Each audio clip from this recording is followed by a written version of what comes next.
then the top seed gets the third if there happens to be one. Okay, the players are ready. We've got Peter Ye versus Sam Black in the feature match here in round 7. Let's head down.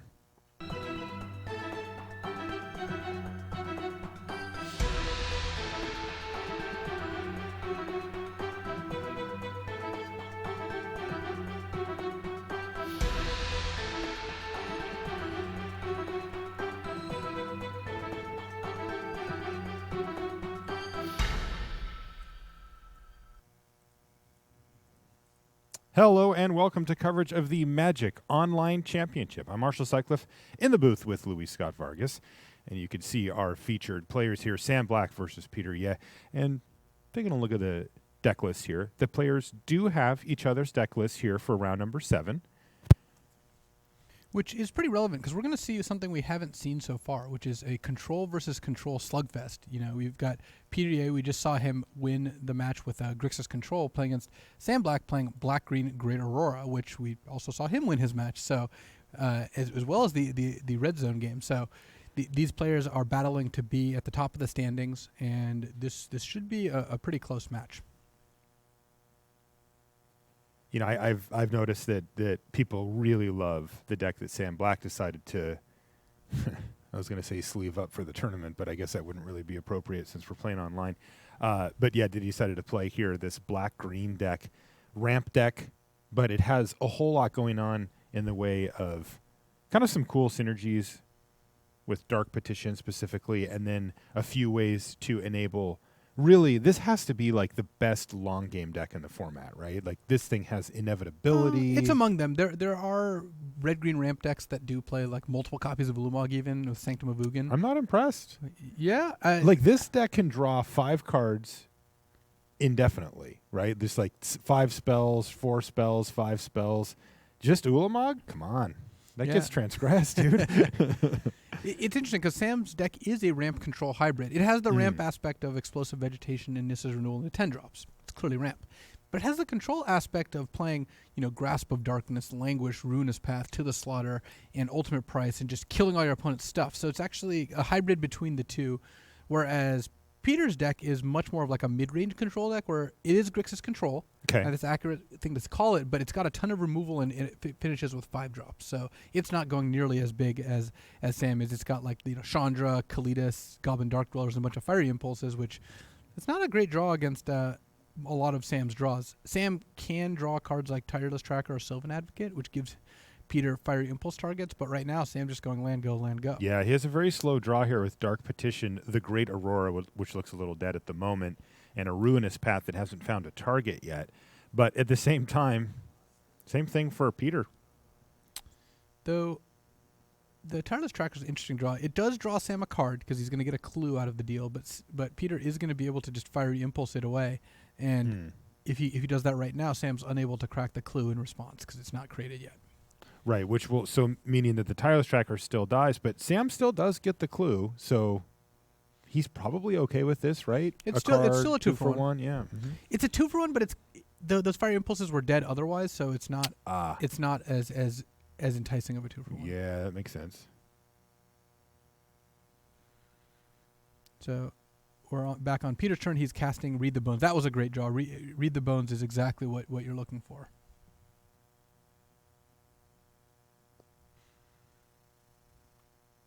Well, yeah, nice little turn here for Peter. He finds a Jace Vryn's Prodigy. Interesting to see Jace's arc through Standard.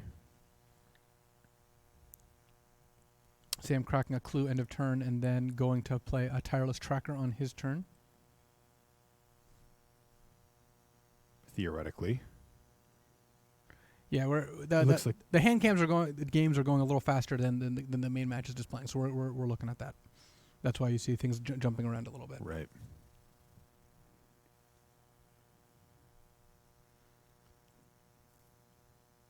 So Sam's gonna start killing some things. It looks like a Ruinous Path to kill Jace and then a Transgress.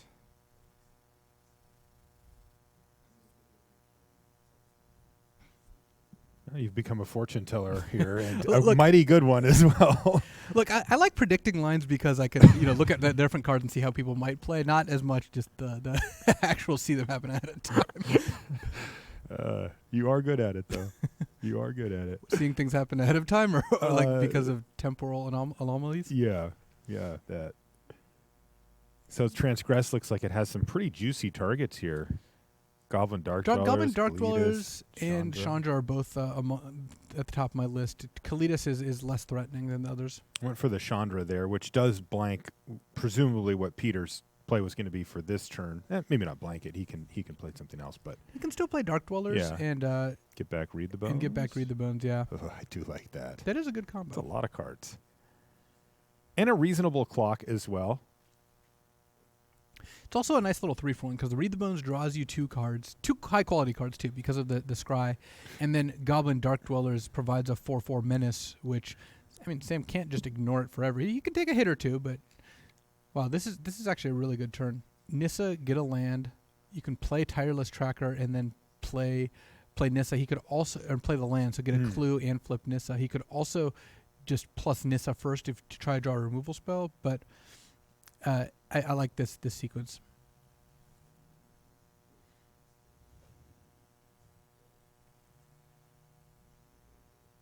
Yeah, sorry. It looks like it's just hanging for us here. I'm not really sure. Like you said, they're not synced up, right? Because Right. the way that we have this set up, technically speaking, is that the hand cams are actually a screen capture of the player's monitor, where our main monitor comes off of a separate one, and it looks like they're not aligned currently. So that's why you see that delay. We do apologize for that. In the meantime, you were right again. Well, it looks like Peter has a pretty good turn here. Even though Sam drew some cards there, Kalidas, Fiery Impulse your Tireless Tracker, get a token, attack your Nissa with my Goblin Dark Dwellers and kill it. And that deals with those threats very well. Pretty important for him to get the Tireless Tracker off the board. You don't want it sitting there threatening your life total and drawing Sam a bunch of cards. Clues also synergize quite well with the Great Aurora because the Great Aurora just counts all the permanents in play, which includes, of course, clues. So, yeah, getting Tireless Tracker off the board is a pretty big priority.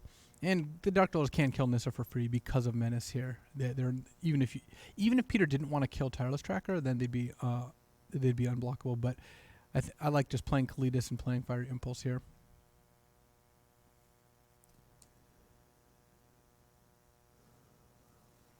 Peter actually could go Kalidas, Fiery Impulse, Jace, and then just be like, well, I hope you don't have Languish. But that's a little risky against a deck that with Dark Petition, which Sam does in fact have in his hand. He does indeed.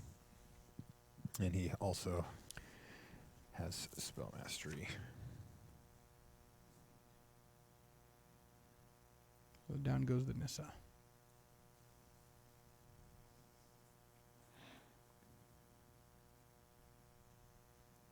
This is Pilgrimage now. It's funny. This is one of the best Nissa's Pilgrimage Spell Mastery decks, and Sam actually just Does drew, he just cold he draw? just drew the Languish. So Oh, man. that is much better. And Peter's 1 mana He's short a mana short. of sacrificing the zombie to Kalidas. So Peter got Languish, and now he's going to play a Jace's follow up. He doesn't really have much else going on here. Wandering Funeral getting its licks in while it can, hitting Sam down to 15 there. Well, it's nice to pick up incidental damage in that way. I'm sure that Peter wishes he had something better to do. Yeah, Sam is actually doing a good job of setting up the Great Aurora here. I think if he goes Dark Petition, he could even go like Dark Petition, cast Nissa's Renewal, then next turn cast a gigantic Great Aurora. Is there risk to that? Like, does Peter have ways to interact with Sam's hand? Like, is Great Aurora something that he could lose? Looking at Peter's main deck, he has 1 Transgress the Mind and 1 Duress. So Sam has to worry about that because if Peter does draw those and you go all in on it, it doesn't make it doesn't help that much. Though Seasons Past is a good way to hedge because that just draws you 5 cards. Oh, jeez. So he's going to draw, let's see, 1, 2, 3, 4, 5, 6 cards. He's going to go from land to 5-drop. Yeah, going all the way up the wheel is exactly what you want to do. With Oh, that. God. That's not even all the way up the wheel for Sam either, right? He's got No, like technically World Sam could go up Breaker. to 6, 7. I don't think he's got an 8. He has no 8. Yeah, so I checked. 6, 7, 10. Yeah. Yeah, Ulamog. 6, 7, 9, 10, right? I guess you could technically get back the Great Aurora if it got discarded for some reason. Yeah. Yes. You got to plan for these things. But here you see Sam. Reload. Yeah, going off. He's going to even get to transgress here just to make sure. That is unbelievable. Look at that. Yeah. One of the. This is a Grixis control deck. It's supposed to be the one that has a grip of cards, or Well, one of the LSV's keys, TM, to the format is to really go big, and Sam managed to do that. just don't do the hand signal. Well, no one can see it, but I did do it. See, Yeah. look there. All right, here's a duress. Well, and Duress can take the Dark Petition, which does stop the Seasons Past loop, and Peter Yeah. might be in a spot where he has to do that. But I guess Is he's the got Great Jace. Aurora just bad enough for him here anyway? Well, Peter has Jace and Dark Dweller, so he can then flashback Duress and take the Great Aurora as okay, well. sure.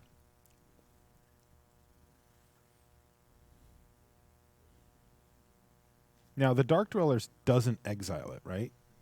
Dark Doors does. It both does do. too? So Okay, he can't so dress he 3 won't. times this turn. So, not look, that you I really can wanted dream, to. but Yeah, I mean, I kind of wanted him to. So Peter right now is paused because, as you can see, and this is something that, if you play a lot of Magic online, it's probably good to do is to just take those quick notes to make sure that you remember exactly what your opponent's working with in hand. Some people write it down on like a notepad. Some people take a quick screenshot or some people just remember it. remember it like you. Yeah, I actually do use the snipping tool to grab a screenshot of it. I do too. So Peter's got some choices here because he's got Duress. If we could take a look at his graveyard, what is he? Because he's got Ruinous Path, not going to do much this turn.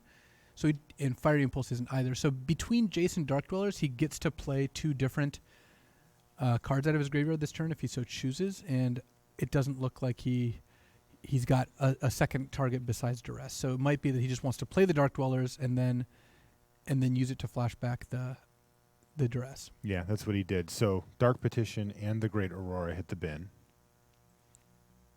There's Nissa's Renewal off the top for Sam Black. So Sam is actually out of card draw except for that Nissa. But Yeah.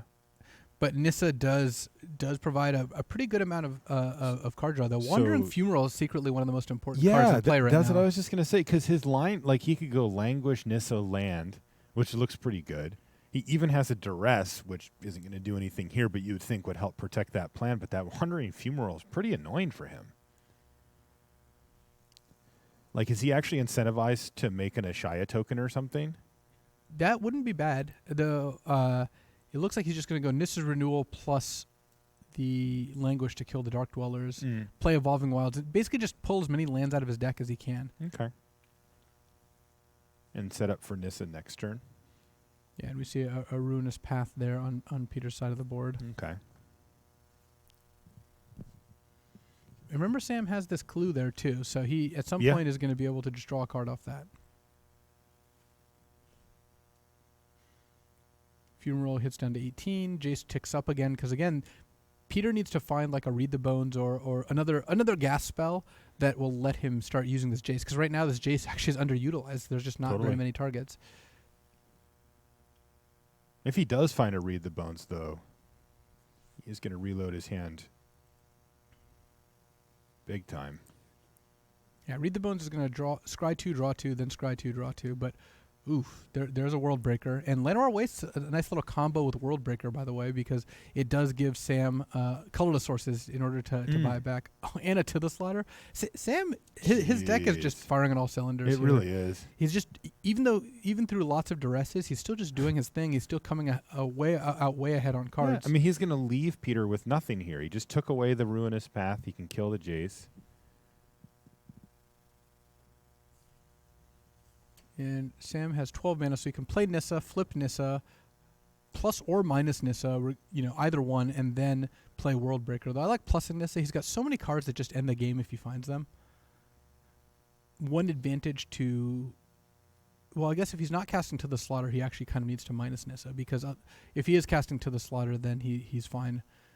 because he doesn't want to. If he just taps out for World Breaker, I guess no, the World Breaker can kill the Fumarole. Sam just has all the bases Yeah, covered. he has all there's of it. there's really not much that he has to worry about here. Not at all. It is annoying for him that I suppose Jace, if adjacent play does let Peter replay Ruinous Path, kill World Breaker, animate one of his lands, kill Nissa. So Sam has incentive to minus Nissa and create a Shia. Yeah, for he that decided reason. to plus though, All right. and he drew a Nissa's So Pilgrimage. Peter did with need to it, draw an untapped land in order to make that play, and it which looks like he missed. Did not.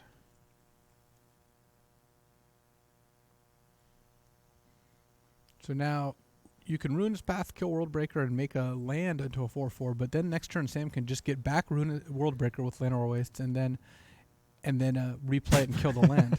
How about Ulamog? Yeah, why not? I mean, also that. Oh my goodness, you weren't kidding. This deck is just going off here.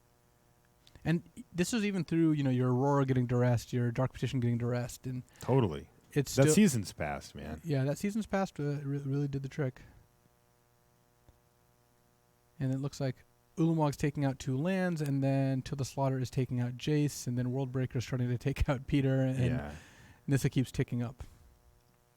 I don't know how It is much kinda more of this brutal I for- can take. It's kind of brutal for Sam, though. He's running out of basics to get with his Nissa's Pilgrimages and yeah. Evolving Wilds. Super brutal. All right, so that's going to do it there. Sam Black, in dominating fashion, takes down Peter Ye in the first game. But we get to go to sideboards here. And my assumption would be that Peter's deck is happier being sideboarded. Peter does get some very relevant cards. He gets to bring in Duress, another Dark Petition, Ob Nixilis, a lot of just the good control cards, because I think Peter improves significantly more post-board than Sam does, Yeah. because Peter has more dead removal spells than Sam does, though both players do get to make their deck better. Just I think Peter relatively gains. We see like Gaia's Revenge coming in for Sam there. He's going to looks like board out some of the Sylvan Advocates for more effective spells, whereas Peter mostly gets to take out a small removal in order to make it so all his cards are live against Sam's like big spell deck. Setting aside game one, what is your feelings on the pre-board matchup? Does it favor Sam as much as it looked like? I think it that does game? because whereas Peter has pressure to finish the game with Goblin Dark Dwellers, Kalitas, and Chandra, Sam has just, if the game goes long enough, Sam will win. He's got Seasons Past, he's got Great Aurora, he's got Ulamog, he's got Ulvenwald Hydra for Mirror Pool, he's got a bunch of copies of Nissa, and eventually Sam is going to get there. Whereas World Breaker, for example, is a huge problem for Grixis. Whereas Grixis, it's got a bunch of 4/4s and some 3/4s, and is hoping to maybe stick a Chandra. Whereas Sam has removal for all of those things. It's not to say that Peter can't win game one. It's just Sam is ahead. Okay. So the pressure's on Peter here to try to shore up the matchup in the sideboarding.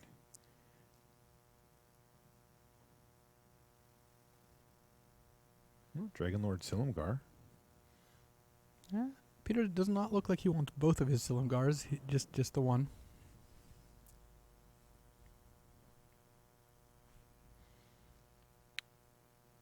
I tend to like post-board control matchups a lot because everyone game ones can often be decided on who draws too many copies of dead removal spells. Yeah. But post-board games, all the spells in your deck are just gas. Oh, and yeah. it's really interesting to see what happens when both players have just handfuls of really powerful cards. Yeah, you see those 4 languishes now in the sideboard for Sam.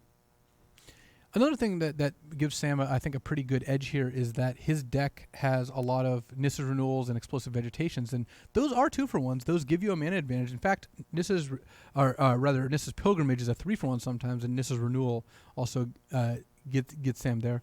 Ooh, Peter boarded in his one Sin Prodder. Yeah, his Sin Prodder's in there. I see a Dragon Master, Outcast, and an Infinite Obliteration. See, look, all his cards do something. Yeah, though this is a kind of negate. Like that is crazy better. This is quite the medley of a hand here. It really is. He's got two creatures, a negate, a painful truth, and an infinite obliteration. Yeah, he's not messing around.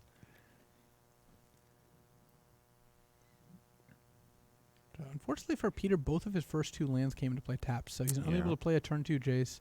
And it might mean that Peter misses his 3rd land drop here, since he's not able to Jace into a 3rd land. Now, I guess our visions of the future tell us no. So Peter got a mountain, played a Jace, played a Sunken Hollow, and Sam is now going to Okay. to kill the Jace. Yeah, I think you're now predicting the past. Yeah. We just can't see it. Is it more powerful to predict the past or the future? You probably already know my answer. Here's Explosive Vegetation for Sam Black. And interestingly, looking at the difference between the two hands on the openers here, we can see the difference in Peter yet post sideboard. But from Sam's perspective, his opener looks very proactive, right? He's just like a couple of explosive vegetations. He's got a tireless tracker. He's got a world breaker. It looks like a pretty standard opener for him, minus the removal spells. But it looks like he's looking to just ramp out big stuff here. He's, we haven't seen any hand disruption or anything like that from him. Peter's really lacking a third black source because he would love to be able to cast Duress and then cast Infinite Obliteration. Instead, he's going to Duress, take Explosive Vegetation, and see that World Breaker that he now can't He's going to stop. get World Breakered, yeah. Yeah, World Breaker is effective here. Sam's so far ahead on mana that World Breaker is going to set Peter back. That's brutal. Making that Dragon Master outcast, not really able to make dragons. Like Peter's going to cast his Sin Prodder here, but we'll see how it does against a World Breaker. Yeah, not that well. The tough part for him, too, is that Infinite Obliteration would name World Breaker, right? I mean, Ulamog's the other thing that comes to mind, but you'd also just name whatever's in your opponent's hand. But I'm saying, if he were to blind name it, right? Yeah, I think that there's a good chance of that. So we see a Sin Prodder there. It's pretty rough. It has menace, so it's going to get around the World Breaker, though. I think Sam is not going to let Peter draw extra cards from it.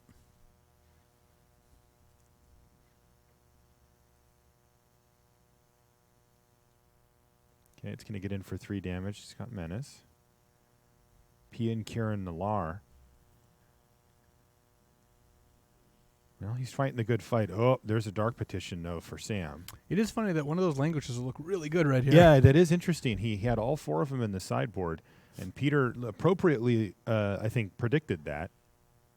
And it's pivoted in the other direction a bunch of creatures. Yeah, I wouldn't be surprised if Sam, after seeing Sin Prodder, Pia, maybe he sees the Dragon Master outcast this game, decides, actually, I would want at least one language. Mm-hmm. Just with the Dark Petitions in the deck, it's so much easier. So Sam, he's gonna make a clue and then play Dark Petition. It looks like. Yeah, what's the 3 mana card that he's playing here? I mean, he could get a Ruinous Path just to kill something. Yeah, Ruinous Path is not exciting not here. At all. But it might be that he just gives up on playing a 3 mana spell this turn and just gets something like a Season's Pass setting up for next turn. Sure, that makes sense too. But that also doesn't feel that exciting. I guess his graveyard actually isn't all that conducive for that. No, it's not. He would only be able to get back an ultimate price and an Explosive Vegetation currently. Well, and a Dark Petition. Yeah, getting a removal spell seems reasonable here. What's the bigger issue, the Sin Prodder or the Pia and Kieran Nalaar? I would say the Sin Prodder is slightly more troublesome. It's not like Sam's actually under that much pressure. The problem is Menace is actually getting around the World Breaker quite nicely. So Sam is able to, or Peter's going to be able to use Pia and Kieran Nalaar, throw a token at the Tireless Tracker, and then attack with Sin Prodder. So we're seeing what Peter's grabbing here. He has any card in his library plus 3 black mana. What does that lead to? Yeah, and like you said, I mean, it could be something more expensive and then just crack the clue or whatever with the mana. He could be setting up for next cracking turn. the clue is not an unreasonable play because that also means that Tireless Tracker ends up surviving Pia and Kieran Nalaar. So I think I like that line. I think getting a more expensive card and then next turn cracking or being able to play it, whereas while saving your Tireless Tracker from Pia and Kieran Nalaar sounds like a pretty good plan. All right, he got Gaia's Revenge. Interesting. And then he's going to crack the clue. All right. Gaia's Revenge is annoying for the Grixis deck to deal with. It doesn't have a particularly easy way to kill it. It's incredibly difficult for them to deal with it, right? They would have to enter combat with it or something. Dragonlord Silumgar, I believe, is effective against it. It does work.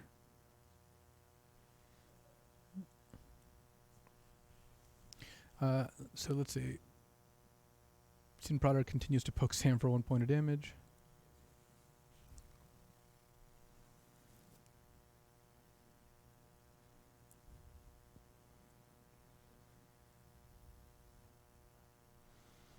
All right, that was a Jace that hasn't quite showed up on our main monitor, but will be there shortly. And this time, he's left up mana for Kolaghan's Command or Negate. So, And yeah, another Dark Petition off the top. Guy's Revenge can't actually target it, but it can just block it because it has Death Touch. So. Oh, you mean Silumgar can't target Guy's Guy's Revenge. Revenge? Yeah. It can be targeted by green sources only. So Sam drew another Dark Petition. And this one is for naught. It gets negated.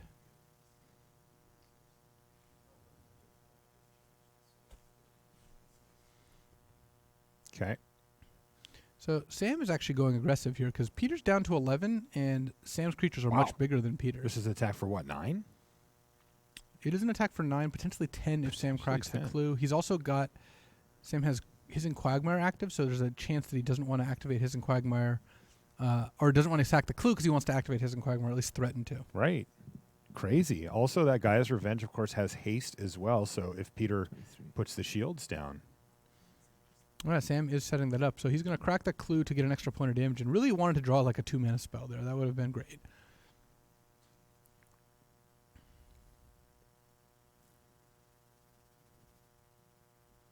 Sin Prodder revealed an island. Peter sideboarded in a Bogart Brute. It has pinged Sam for an extra point off duress, though. Sam down to 11 here. Here's Ruinous Path now. So, man, this mana crimp situation here for Peter's really... Though he might be able to...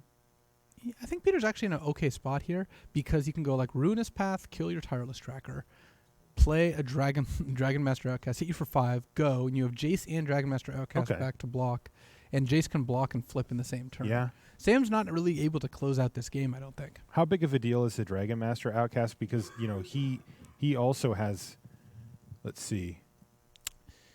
Well, yeah, I guess it doesn't really work either way. He could, I guess, play a second Jace after transforming that first one if he wanted. But he could also do that, but so it looks like Peter's actually going to try to hit his land drop here. Yeah, he kind of did.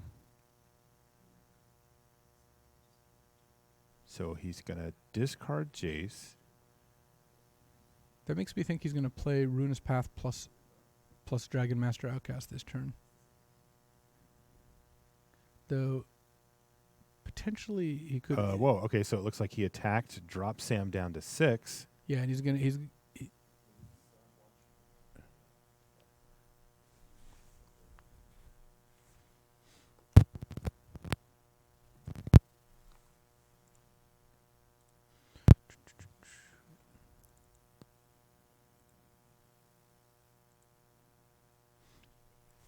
Yeah, so he follows up with the Dragon Master Outcast there. And even reduces the Worldbreaker's power to 3 here with the Jace. So he's able to only take 3 if he gets hit. He could potentially chump it with Dragon Master Outcast, which is 1 land away from making extra creatures. Sam is very close to winning this game with Gaia's Revenge. If Sam had drawn a 1-mana removal spell or 2-mana removal spell, then he would be able to, or even a 3-mana removal spell, he'd be able to kill the Jace or the untapped Dragon Master Outcast with an attack for lethal with Gaia's Revenge. But can he does he have enough mana to cast the Revenge and activate the Quagmire here? He does not. And the Worldbreaker got shrunk by Jace, so it wasn't quite enough here. Right. All right, well, it looks like he did, I think, cast. Yeah, he's attacking with Gaia's Revenge right now. He is? Okay. Forcing the chump of Dragon Master Outcast, leaving back Worldbreaker to block potentially the Fumarole and go to 1. He might actually have to give Sin Prodder its due here. And Jace can also flash back a removal spell here, like a Ruinous Path. But this has been super close. Sin Prodder revealed an Evolving Wild, so continues its streak, unfortunately. Yeah. It would be really good if it was a Dark Confidant. It would have done so little damage to to Peter here. Yeah, this has been a really, really close game. Even right now, it's really close. Right, because even right now, He could flash back Ruinous Path and get him to 1. or just attack with the Thopters and the Sin Prodder, get Sam to 2, and 2. then Kolaghan's command him. So I think that's actually going to be. Does he have a Kolaghan's command in Yeah, his yard? he's flashing it back with Jace. All right, so that should do it then. Yeah, this is going to force a game 3 here. Wow, what a close game. So Sin Prodder, Menace, so the Boggart Brute that you mentioned earlier. The Boggart Brute came out on turn 4 and just attacked for 12 points of damage. And Peter wins the game, forcing the game 3. Great stuff. Man, that was close. And somehow our control deck mirror ended up being a damage race, but hey. Well, that's not that surprising post-board when everyone just has good threats and good removal. Mm-hmm. And more Peter has threats and Sam has removal, but it still ended up being, more of a race than it might look. I was impressed that Peter won that game, given that he did miss a lot of land drops. He did, but my guess is that if Sam had a Languish in his deck, which now if you notice Sam has 3 Languishes in his sideboard, then Sam would have had an easier time of it because he would have been able to Dark Petition for a Languish and cast a Languish on 6 mana.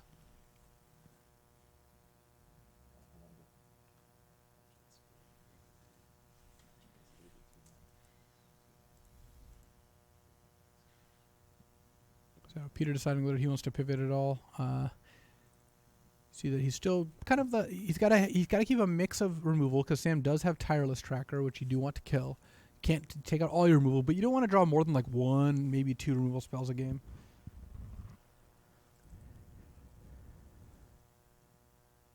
Yeah, Sam's list really showing off the power of Dark Petition here. Because normally, you'd think that these players would get into kind of this mind game where Peter says, all right, well, or, you probably took out your languishes, so I brought in my creatures. Now you're probably going to have to put them back in, or at least consider it. So I might take out my creatures and go to more of a Game 1 style configuration. But with Dark Petition, Sam can hedge that by just putting 1 languish in. Yeah, and that's one of the powers of Dark Petition. It's really strong in that way. I mean, it's slow, right? Like, it's not a perfect Magic card by any stretch, but goodness sakes. Really does give a lot of flexibility, and somebody like Sam Black is going to take full advantage of that here. I don't think Sam's deck works without Dark Petition. I Right. think that Dark Petition is such a key card because it enables the Seasons Past loop. It enables him to play 1 copy of the Great Aurora, 1 copy of Nissa's Renewal. It just lets him get away with playing one of a bunch of different powerful situational effects while still kind of letting the deck do its thing on a consistent enough basis. Sam doesn't look particularly concerned about the matchup here. Well, Sam always just looks like that when he's playing. I know. Though earlier, I will say, Brian David Marshall was on the floor watching some of the games, and the one that I showed the replay on the Red Zone on, he said Sam had both of his fingers crossed on that last turn, which I thought was pretty funny. Well, Peter better make a decision. He's got about 8 seconds left on his clock before he... That's his signature move at this point. I like it. Yeah. 3, 2, 1. Oh, it looks like he just didn't change anything, so he's just going to let it submit for him. Well, I think he gets an extra couple of seconds that way. Well, he knows value. Mm-hmm. All right, Game 3 is underway. We are in the 7th round here on day 1 of the Magic Online Championship. This is standard. Tomorrow we're going to come back, do Booster Draft, and then Modern. We've already done Legacy earlier in the day. You'll be able to watch the replays of that once those are up. But we're underway here. Sam Black leading the pack at 5-1. And he could have a tie for first, depending on how this round goes, or this game even. Sam kept a decent hand here of Ruinous Path, Seasons Past, Duress. Ooh, Duress just whiffed. Oh wow, that's huge. I feel That so good seems when you're very in Peter's unlikely. spot. And Yeah, you're just man. Taste it. You just Yep. show their hand. You just Yep. got all creatures, and I mean, Duress is a great card in this matchup, but it does have its drawbacks here. Wow.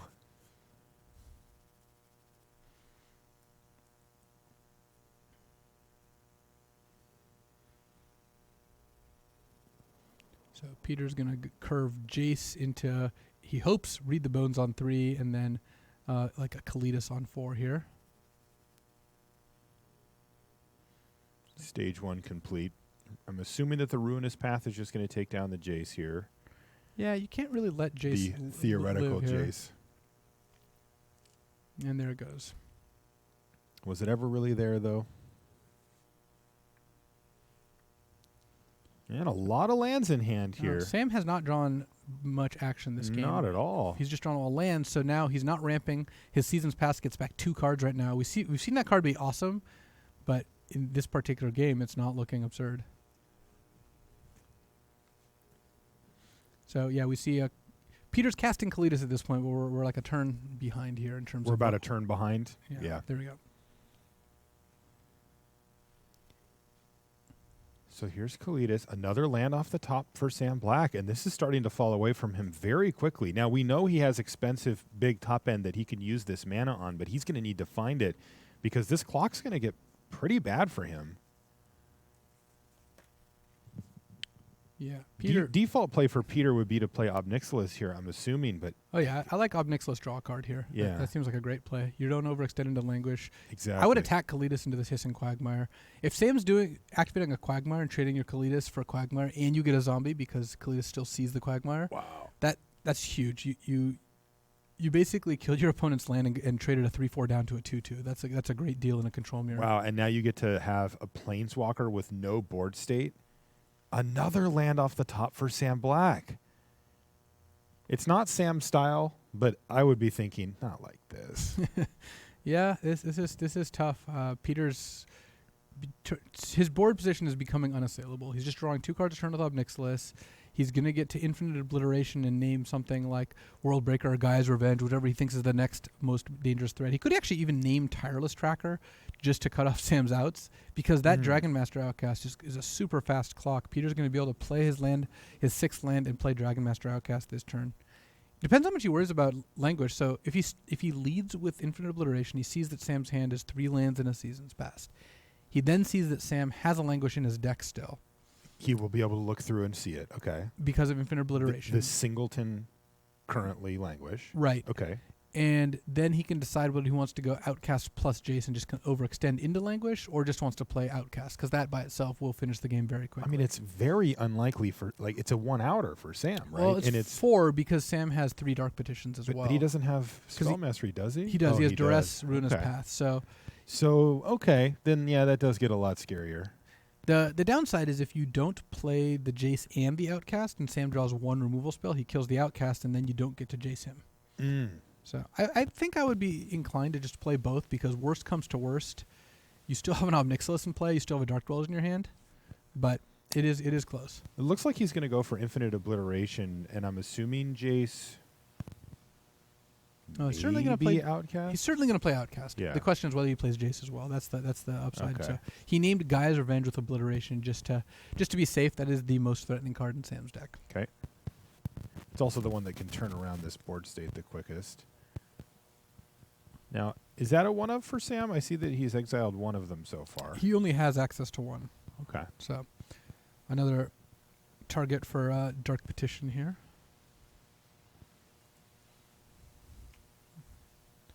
And Sam getting his Gaia's Revenge exiled.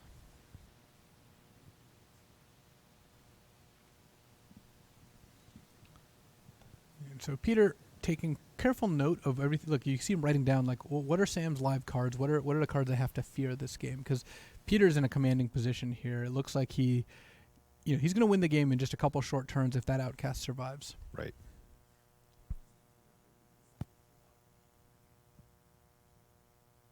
Yeah, the really rough part for Sam is that having flooded out and drawn only lands, he hasn't even drawn. Sometimes with these type of decks, you draw a few too many ramp spells, but no action. He just doesn't even have, he can't even Great Aurora if he draws it. His game so far has been turn 1 Duress Whiff, turn 3 Ruinous Path Jace, turn 4 trade Quagmire for Kalidas. That's it. Otherwise, just play land. Land. He got 0 for 1, 1 for 1, and he again 0 for 1 because he traded a card for a card, and Peter ended up with a card in play. So I like this. Peter's just jamming. He's just going for it. So this is an opening here, though, right? I mean, not that it would get Sam Black out of the woods completely, because Ob Nixilis is starting to look pretty scary there. Oh, and he hit it! Dark Petition off the top for Sam. Look at that little smile. grin. Yeah. He's like, yeah, why not? So this does let him get back in the game, though. Though I got to say, he's going to need to find an answer for Ob Nixilis very quickly. Yeah, he's going to need a little bit more than this, but this at least gives him a shot of winning the game. Right. And Ob Nixilis' ultimate is coming soon. Yeah, and Ob Nixilis is on 7, going to 8. Ob Nixilis ultimate's on 8. Whenever a player draws a card, you lose 2 life. This goes on to Sam. And so that is a pretty quick clock. Goblin Dark Dwellers is going to Infinite Obliteration. And this time, let's see what he names. I think World Breaker is a pretty reasonable card because Sam's about to hit 7 mana. Duress, of course, taking the Seasons Past as well. And Peter actually just named the Tireless Tracker just to make it so Sam has less live draws. So that was the one that he had the most number of. Yeah. Yeah. There's a Den Protector off the top for Sam. All right, that's a card. Can he get back a Ruinous Path and cast it this turn? No, he's 1 mana He's short a mana of doing short. that. So we're going to see an ultimate from Ob Nixilis. That'll probably do it, right? Gosh. It's pretty good, especially since you're attacking for at least 4 this turn. I would be inclined to ultimate if I were. Because now Peter can he go. attacks for 8. He can go land, Ruinous Path, your Den Protector, make a land of 4/4, attack for 8. You're at 8. Ultimate Ob Nixilis. You draw a card. You're at 6. Right. Every time I draw a card, you lose 2. You have this you kind of unkillable clock here. Every time anybody draws a card. Right. So it's every turn. Yes. So I think that Ruinous Path is going to close out this game. Though I did not expect to see an Ob Nixilis ult today. It looks like we're going to. It looks like we're going to. Yeah. It's tough for Sam because even with that nice top deck after this, it has to be said, horrific draw from him. He just has not been able to put the pieces together. He was just too far behind. Planeswalker left unchecked that long. It's just too powerful. Right. Peter was just up multiple cards at every point in the game. Yeah. So even if Sam had drawn, well earlier, it's still going to be tough. So Sam does get back Languish with the Den Protector, but Ob Nixilis ult +1 on Funeral means that Sam's just dead next turn. Right. Is it time? I think it's time. This is where you pick up the dice. Oh, interesting. So he's actually going to +1 here. Now, the truth is he's probably too far ahead for it to matter. So Sam goes to 7 to cast this Languish. It does kill those 2 creatures. I guess he gets to keep Ob Nixilis this way. Yes, he keeps Ob Nixilis. Well, yeah, the problem is he's taking 4 from the Fumarole here, right? Yeah, and there's a negate in hand, so Sam is in a lot of trouble. And now he just ultimated there. Here, have an emblem on me. This one's free. Yeah, so Sam now has, goes to 1. Whenever other player draws a card, you lose 2 life. So the Fumarole is going to attack for 4, putting Sam down to 3. He's going to draw a card, go to 1. Peter's got a negate in hand, and there's an emblem in play, which currently cannot be removed. There's no card that removes emblems. Nope. That's I was thinking this is renewal, but yeah, the negate's going to shut that off as well. He finds a Pick the Brain. And that's going to be game. So Peter is going to improve to 5-2 here on day 1.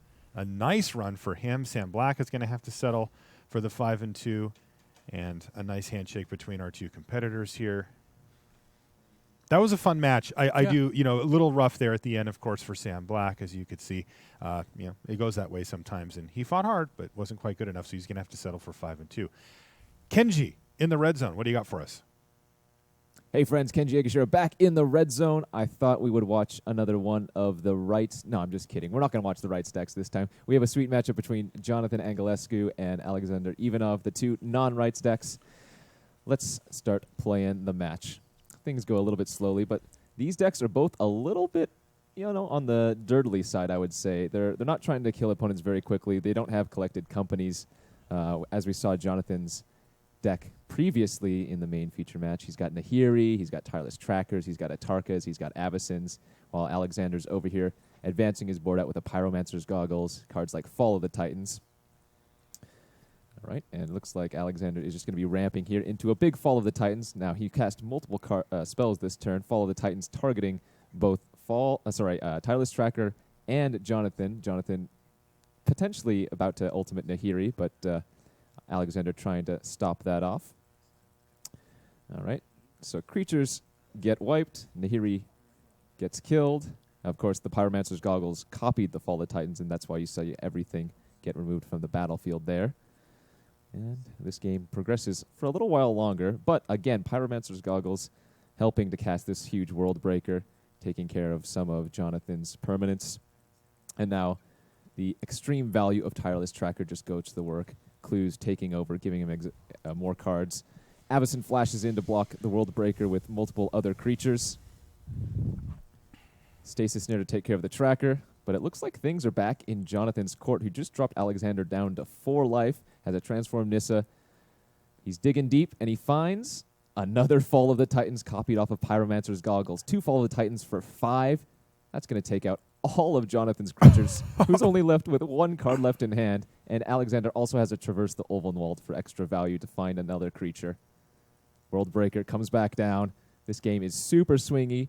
Jonathan finally finds a Needle Spires, but Alexander has Chandra Flamecaller to go along with the World Breaker. And a game that was looking so good for Jonathan, all of a sudden, things are taking a turn for the worse. That Needle Spires that you saw, his last hope, potentially dealing that last 4 points of damage, but Fiery Impulse from Alexander takes away that win con. Another activation of Chandra Flamecaller, and that's going to be the last points of damage needed for Alexander Ivanov to take the first game off of Jonathan Angelescu. Looks like we're going to move to the second game here really quickly. Another battle of the slower decks, but it is quite nice. A Lambholt Pacifist transforming almost instantly for Jonathan is going to mean that Alexander is taking quite a bit of damage early on, while he can only produce some ramp spells such as Nissa's Pilgrimage. Gideon on the other side of the battlefield is going to spell Quick Doom for Alexander, who goes to 1 on turn 5 versus the Naya deck. Nahiri, the follow-up, traverse the Ulvenwald into, of course, what do you expect? Fall of the Titans for 5 off of Pyromancer's goggles. Wow, that's going to take care of the creatures, the Planeswalkers. Once again, Nahiri going down to 1, but a second Gideon from Jonathan is going to help shore this up. Dragonlord Atarka takes down the Gideon, knocks Nahiri back down a little bit, but a Declaration in Stone pushes through the last 2 damage when a Knight Ally token off of Gideon does the final points of damage. And then we go to a game 3, another nice one between these 2 players, Jonathan and Alexander. You have to find out who wins here. Tormenting Voice. Early development for both players. Jonathan with not as quick as a game plan as his previous game. A quick goggles again from Alexander. We've seen multiple Fall of the Titans off of Pyromancer's goggles, just doing huge amounts of work. Gideon down for Jonathan, producing a Knight. Tormenting Voice getting copied off the goggles. He's drawing 4 cards. He's gobbling Dark Dwellering back. The Tormenting Voice getting some more value again and again. We'll see if Jonathan can do anything. All right, a Declaration in Stone takes care of that creature, and the Gideon attack with the Knight Ally is going to drop Alexander down to 13. But World Breaker takes care of some of the permanents. Fiery Impulse off of goggles is going to take care of all of their creatures, and suddenly Jonathan's board is not looking anywhere quite as good. Gideon knocks Alexander down to 5, but Magmatic Insight draws 4 more cards. Chandra hits the battlefield, produces some elementals. Jonathan finally takes, well, Gideon dies, and so Jonathan doesn't take any damage, but we continue things. Nahiri not doing too much, as it can only look on as Chandra produces more and more tokens. Things are firmly in Alexander's control here. Jonathan simply casting out a Chandra of his own. But hey, with Alexander at 8 life, that is relevant. Unfortunately, he is tapped out facing a Chandra of his own. Tireless Tracker, more clues on the battlefield, 4 in total. Dragonlord Atarka takes out the Chandra. Chandra of Alexander's produces 2 elemental tokens, knocks Jonathan down to 11. And, well, Jonathan can do nothing but Stasis Snare and Atarka and get hit for 3 damage from a Tireless Tracker. Fall of the Titans finishes off the game, and Alexander Ivanov wins the match 2-1 over Jonathan Angelescu. Let's throw it back to the booth, guys. What do you got? Great stuff, Kenji. Still had all those clues. That is going to do it, though, for round 7 here from the Magic Online Championship.